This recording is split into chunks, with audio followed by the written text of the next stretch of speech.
Hey, this is John. And this is Matt. We're from Beanstalk.com, live at the 2008 Spike TV Video Game Awards. What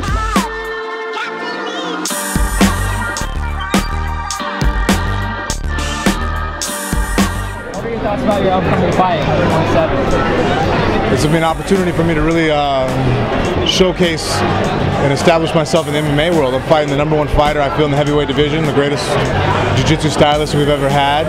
He's a phenomenal fighter, and I think that he's nearly unbeatable. And for me to even have a chance against him, I've had to prepare myself to be at 100%. Any favorite fighting video games? I like the Tekken. I was a Tekken fan, yeah. Any favorite Tekken characters?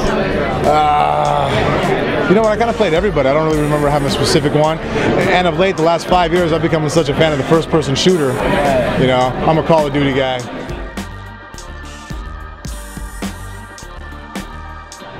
What do you think about your upcoming fight? I think I'm gonna whoop some ass. You got any favorite fighting games? Mortal Kombat, Street Fighter, anything? Favorite fighting games. I love the Mortal Kombat. I love the Mortal Kombat. The old school. I used to get them for every birthday because they always came out in September for the longest time. So I used to always get the Mortal Kombat. If you had any Mortal Kombat fighter, who would you be? Who would I be? I like Baraka. Do you feel like games can change or make social change, some social issues, and change society? Oh, definitely. Yeah, I mean, because games have become a very social media. There's a lot of interaction between players, a lot of conversations that occur while you're playing online games. And now that a lot of games give players the ability to make their own levels, people can make a statement with what they create in the games. I mean, it's not just the developers, it's the end user who can now make a statement. I mean, there are plenty of games out there where you can build your own levels, and I think I'd love to see people making political statements, saying something about the world versus just entertainment, more pure entertainment. Where do you see like the social atmosphere and online atmosphere taking the gaming industry in the next few years? I think it's going to just be more pervasive. I think more and more people are coming online. More people are realizing that there's a huge worldwide gaming community. It's not just in the U.S. I mean, I could be playing against somebody in Egypt tomorrow. I do it all the time. Yeah, well, right on. People like in Eastern Europe. And, yeah, and it's a great way to bring the world together, make it feel like a smaller place where we actually have similar interests. Now, who do you think is going to win the best video game? Man, I don't know. I mean, there are so many good games. I have some favorites, but I hope we win one. That'd be kind of cool for Resistance too. Do you have a take on whether or not games can affect social change or?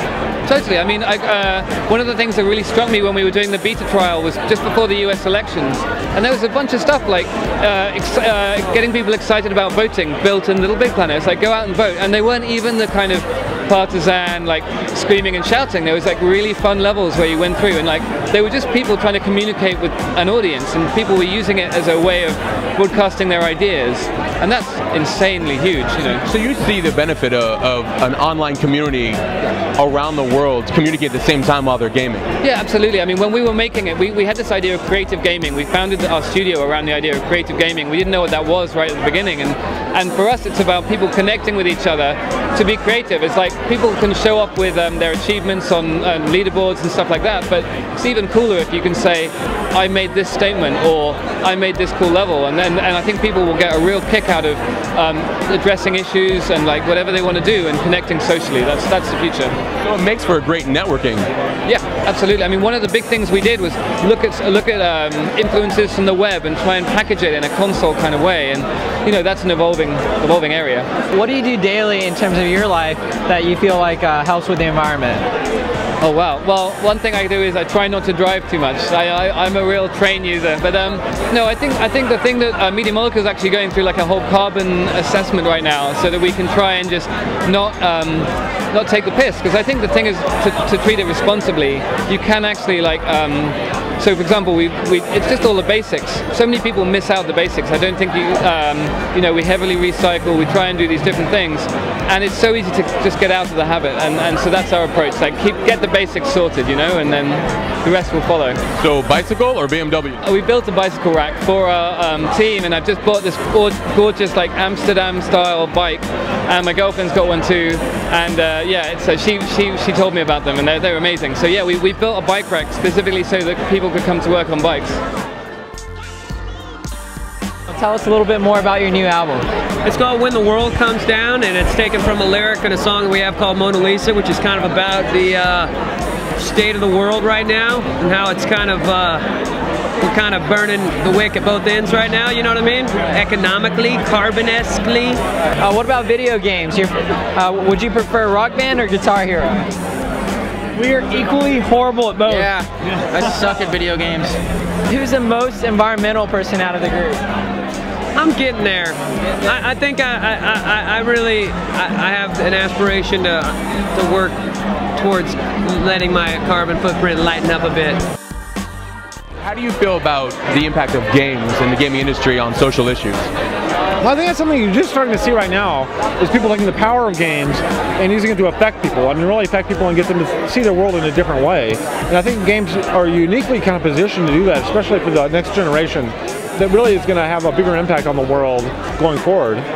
Do you feel that because we're online, we're global, we're everywhere now, that the networking capabilities between gamers and gaming industry is going to just catapult itself in the next couple of years? Well, I think it's kind of like the new art form, and so the possibilities inherent in the game industry are much wider than they've been with traditional storytelling media. So I think we've just scratched the surface of what they can do in kind of a social dimension. Did you ever foresee any of this when you first started with The Sims?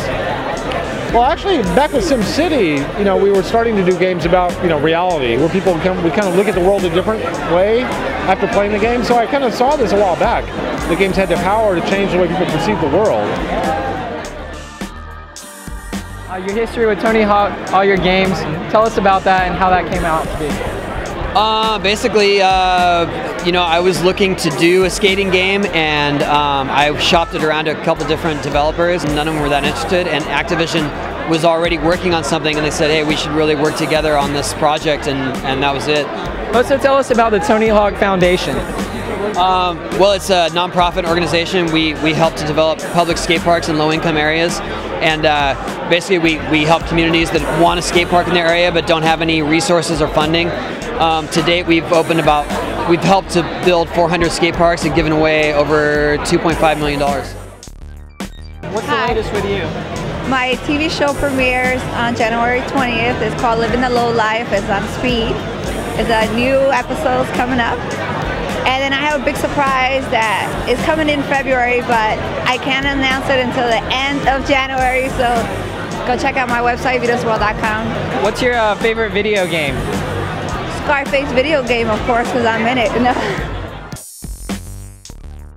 Back in the day when you were in the wrestling industry, what was your favorite wrestling move? My favorite move? Yeah. I guess I really liked choking girls with my leg in the corner.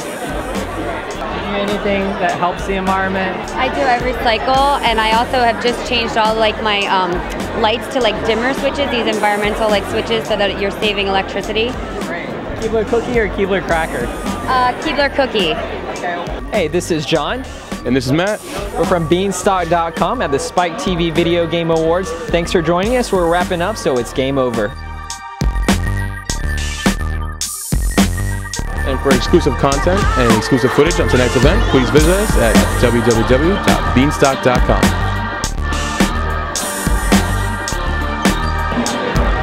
I feel great. I feel like the focus. Like everyone loves me. It's more about fun. It's way looser, you know, and it's video games. Like, how seriously can you take it? Yeah, this is Busta. I've been stalked on Beanstalk.com.